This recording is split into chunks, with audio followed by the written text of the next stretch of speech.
I got an email last week from a guy named Luke who worked as an overnight maintenance caretaker at a semi-abandoned highway bypass tunnel in the Cascade Mountains, and he included a digital scan of a shift log from the winter of 1984 that has honestly made me look at the roads I drive on a little differently. He was hired by the State Transportation Department to monitor the structural integrity of the old tunnel, which had been closed to the public decades ago due to unstable rock formations, but was kept as an emergency detour route for heavy freight. Something about the way Luke describes the absolute silence of those concrete walls and the specific smell of the air before things started to shift feels completely authentic. And I think you'll understand why he hasn't been back to that part of the state since his contract ended. I found a brand new wet umbrella leaning against the wall of a subterranean safety shelter that has been locked from the outside since 1981, and the water dripping from it smelled like my wife's favorite shampoo. My name is Luke, and for 3 years I worked as an overnight monitor for the State Transportation Department at the Kettle Ridge Emergency Bypass Tunnel, a 3-mile stretch of 2-lane highway bored through a granite peak that had been bypassed by a modern 4-lane bridge in the early 80s.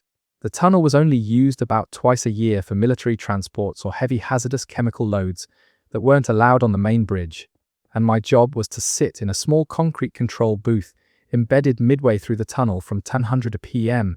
to 6:00 a.m., checking the carbon monoxide sensors and ensuring the drainage pumps stayed clear. It was a tedious, lonely gig that paid nearly double what I was making as a standard road crew tech, which was exactly what I needed at the time to help my wife, Sarah, finish her degree in dental hygiene. The routine was always the same. I'd park my truck at the west portal gate, unlock the heavy padlock on the chain link barrier, drive my small electric utility cart into the dark of the tunnel, and lock the gate behind me. The tunnel was a cold, damp cylinder of grey concrete, lit only by a single row of low-wattage yellow bulbs that hung from the center of the ceiling like dirty teeth. The air down there always had a specific smell, a mixture of old diesel soot, damp rock, and the chemical tang of the rust-inhibiting grease they sprayed on the massive ventilation fans. My supervisor was an older guy named Cobb, a guy who had worked for the state for 30 years and had about 6 months left until his pension kicked in. Cobb didn't like to talk on the radio unless it was absolutely necessary, and his shift hand-offs in the parking lot were always short. "Watch the pressure gauges on the drainage lines, Luke," Cobb told me on my first night of the winter season, his voice sounding dry and gravelly as he leaned against his truck door. "The mountain gets heavy when the snow starts to melt on the ridge, and the water table will try to push through the concrete joints. If the pumps kick on, you'll hear a thumping in the pipes. Don't go looking for it. It's just the head pressure clearing out the silt." I asked him about the emergency cross passages, the small chambers every half-mile that were meant to serve as safety shelters in case of a fire or a cave-in. "They're sealed," Cobb said, pulling his collar up against the cold wind. "Locked from the outside with heavy iron bolts. Nobody's been inside those rooms since the state did the seismic retrofit back in '81. Don't worry about them. Just stay in the booth and keep the logs green." For the first month, the job was as boring as I'd hoped. I'd spend my nights reading paperback novels, drinking black coffee from a thermos, and listening to the low, rhythmic hum of the ventilation fans, which ran on low speed 24 hours a day. The fan noise was a constant, vibrating background hiss that made the back of my neck feel numb, and when the wind outside the mountain shifted, the pressure in the tunnel would change, making my ears pop with a soft, wet sound. But on a Tuesday night in early December, during a heavy sleet storm that had slowed traffic on the main bridge to a crawl, I was doing my midnight foot patrol of the eastbound lane. I had my heavy-duty flashlight in one hand and my clipboard in the other, my boots making a slow, hollow clack on the damp asphalt. I reached Chamber 7, which was located right at the midpoint of the tunnel, about a quarter-mile from my control booth. The heavy iron door was painted a faded industrial orange, and it was secured by a massive, rusty padlock that had been coated in cosmoline to prevent corrosion. I stopped because I noticed that the grease on the padlock looked clean. It wasn't the dull, dusty grey of 30 Year-old grease. It was bright yellow and smelled faintly of petroleum. I reached out and touched the lock, and the metal was warm. Not hot, but room temperature, which made no sense in a tunnel that was a constant 42 degrees. I pulled my keys out of my pocket, found the old brass master key, and slid it into the keyway. The lock opened with a smooth, silent slide of the internal tumblers that told me it had been lubricated recently. I slid the heavy iron bolt back and pushed the orange door open, the hinges screaming with a high-pitched squeal that echoed down the tunnel for a mile. I pointed my flashlight beam into the small, concrete room. It was supposed to contain a first aid kit, a direct dial emergency phone, and some old wool blankets in a zinc chest. But the room was empty except for a brand new, black-handled umbrella leaning against the back corner. The nylon was wet, and a small pool of water had collected on the dusty concrete floor beneath it. I walked over and picked it up, my heart doing a strange, slow thump in my chest. The water on the umbrella was fresh, and as I held it, a scent drifted up to my face. The sharp, sweet smell of herbal lavender, the exact shampoo that Sarah had been using for years. I stood in that tiny, concrete room for a long time, the flashlight beam trembling slightly against the damp walls. I told myself that some hiker or urban explorer must have found a way into the tunnel through one of the vertical ventilation shafts on the mountain ridge and had used the chamber to dry off. But how had they unlocked a padlock that was locked from the outside? And why did the water smell like my own bathroom in Bend? I took the umbrella, walked back out to the tunnel, and locked the orange door behind me, making sure the bolt was fully engaged. I drove my utility cart back to the control booth, my mind trying and failing to find a logical explanation. I picked up the radio to call Cobb, who was supposed to be on standby at the district maintenance yard 10 miles away. "Cobb, you there?" I asked, my voice sounding flat in the small, concrete booth. It took a few seconds for the speaker to crackle to life, Cobb's voice sounding distant and muffled by static. "Yeah, Luke. What do you need?" "The storm's getting bad up on the pass. We've got plows out." "Cobb, did you do an inspection of Chamber 7 today?" I asked, looking at the black umbrella leaning against the wall of the booth. "I found some wet gear in there. Looks like someone's been using the room." The radio went silent for a few beats. Just the low, pulsing hiss of the static. "Chamber 7, Cobb said, his tone dry and slightly annoyed. "I told you, Luke, nobody's opened those chambers in 40 years. The keys are in the safe at the district office. If someone's in the tunnel, they're trespassing. Call the state patrol if you think you've got an intruder." "The lock was lubricated, Cobb," I said, leaning toward the microphone. "And there was an umbrella in there. It was wet. It's still dripping. Must be a leak in the roof, Luke," Cobb replied, his voice fading slightly as if he was moving away from his radio. "The granite's got fractures. Sometimes the water comes through the joints and looks like a drip. Just write it down in the log and keep an eye on the CO sensors. I'm going to go check on the plow crews." I set the radio down, the plastic cold against my hand. I knew the difference between a roof leak and a wet umbrella. I sat at my desk and looked at the television monitors that showed the feeds from the east and west portals. The gates were closed. The heavy steel barricades were locked with thick chains. There were no tire tracks in the slush outside the gates, and the security cameras showed nothing but the grey, swirling sleet falling under the high-pressure sodium lights. I called my house in Bend. The phone rang 3 times before Sarah picked up, her voice sounding thick and sleepy. "Luke," she whispered. "Is everything okay? What time is it?" "It's 2:15. Sarah," I said, my voice sounding tight as I looked at the umbrella. "I'm sorry to wake you. I wanted to hear your voice. Are you at home?" I heard her rustle the blankets over the phone, a soft, dry sound. "Of course I'm at home." "Luke, where else would I be? The roads are terrible. The radio said the highway through the pass is closed to public traffic. Are you safe in the booth?" "Yeah, I'm safe," I said, my hand gripping the receiver. "I just had a weird dream, I guess. Go back to sleep. I'll be home by 7. "Okay," she said, her voice trailing off. "Be careful on the drive. I love you." She hung up, and the dial tone filled the room, a flat, electric hum that sounded identical to the ventilation fans. I sat there for another hour, trying to read my book, but my eyes kept drifting to the floor of the booth. A small, dark circle of water had formed on the grey linoleum beneath the umbrella, and the smell of lavender was getting stronger, filling the small concrete room until it felt like I was standing in the shower at home. I decided to do another drive, through of the tunnel on my cart to clear my head. I got on the utility cart and started driving toward the east portal, the little electric motor whining quietly in the damp air. The concrete walls passed by in a monotonous blur of grey and white, the yellow lights overhead casting long, rhythmic shadows that slid across the asphalt like dark fingers. As I passed mile marker 2, the cart's headlights caught something on the ground near the center line. I slowed down and stopped. Lying in the middle of the road was a pair of black rubber floor mats.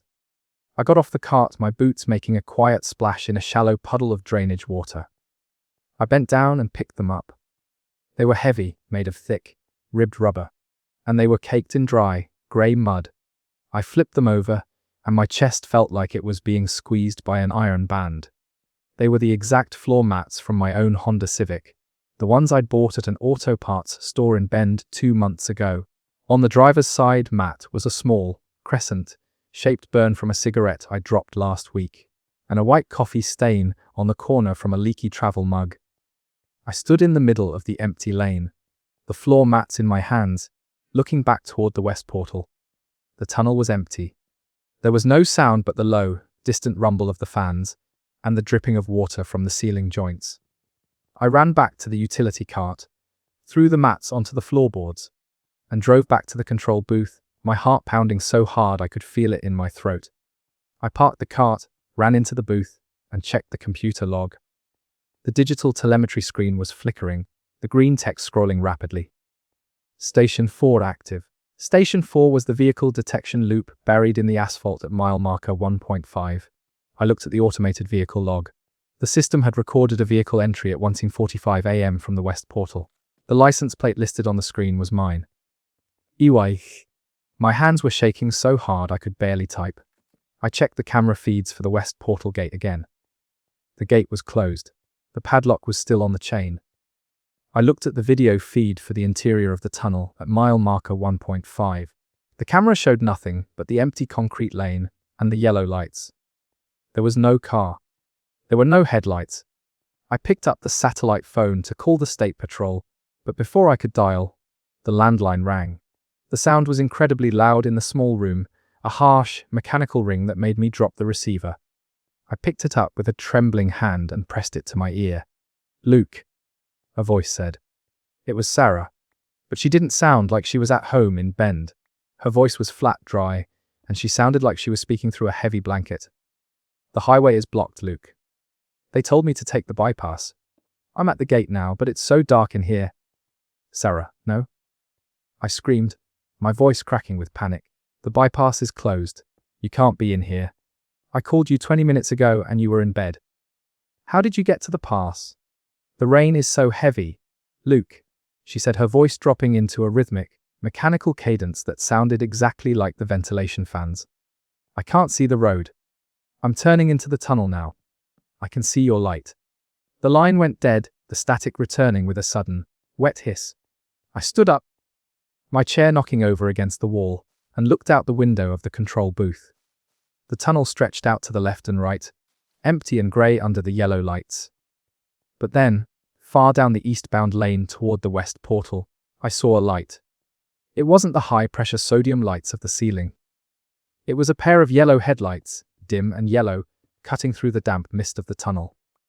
The car was moving slowly, very slowly, its tires making a quiet, wet squelch on the asphalt. It was a silver Honda Civic. My car. I ran out of the control booth, my flashlight in my hand, and stood in the middle of the road. I pointed my light at the windshield, but the glass was covered in a thick layer of grey, wet mud that had been smeared by the wipers, making it impossible to see inside. The car stopped about 20 feet from me, the engine idling with a quiet, familiar rattle that I'd heard every morning when I started it for work.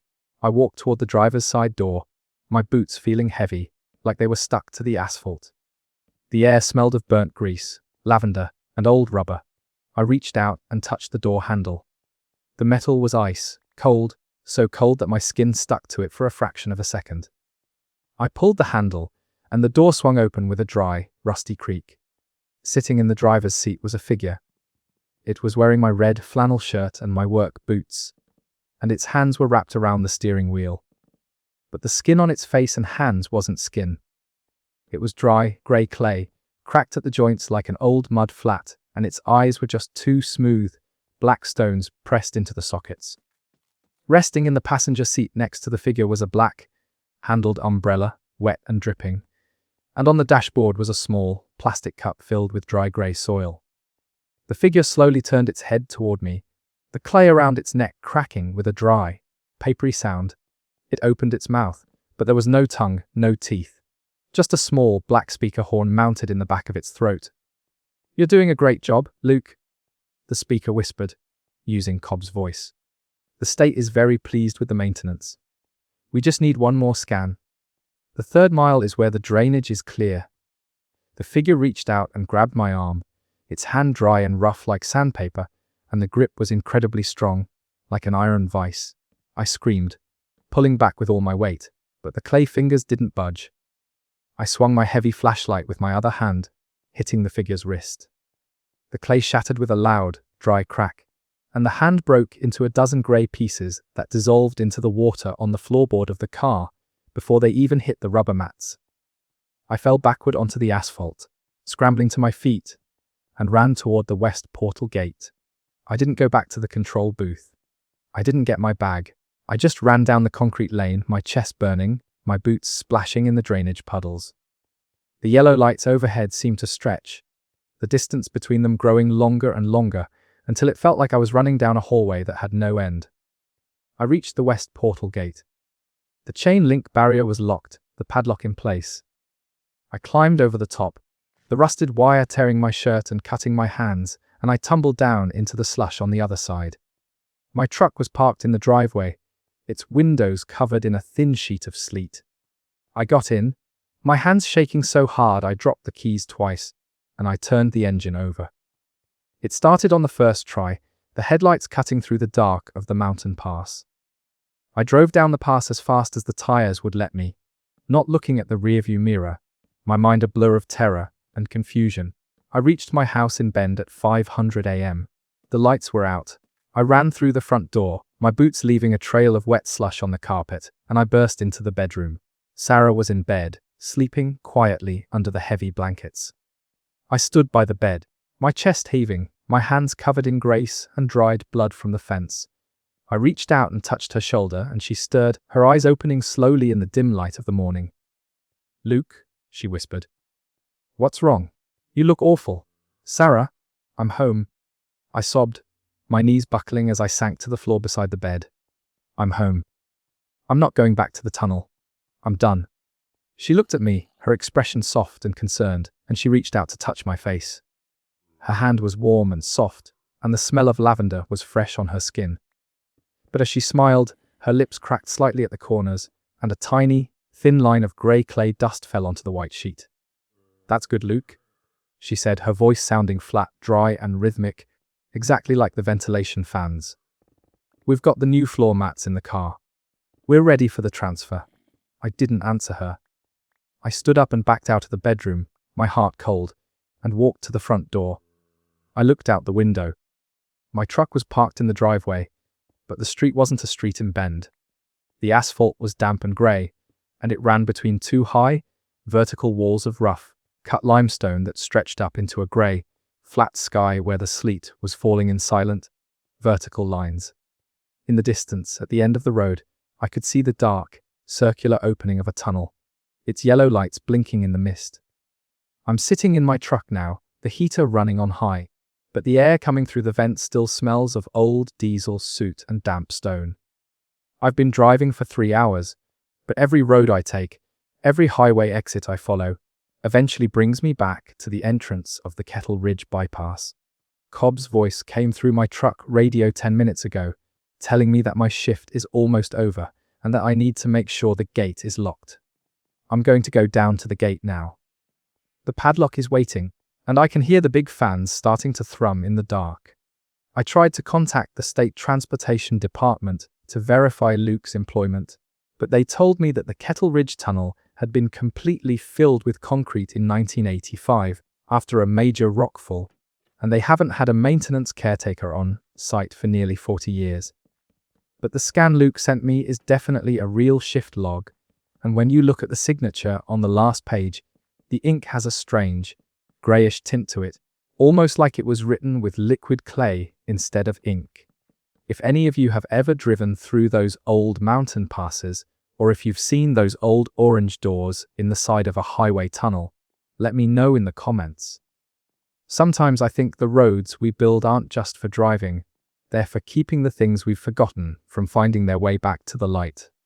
Stay safe and watch the rearview mirror.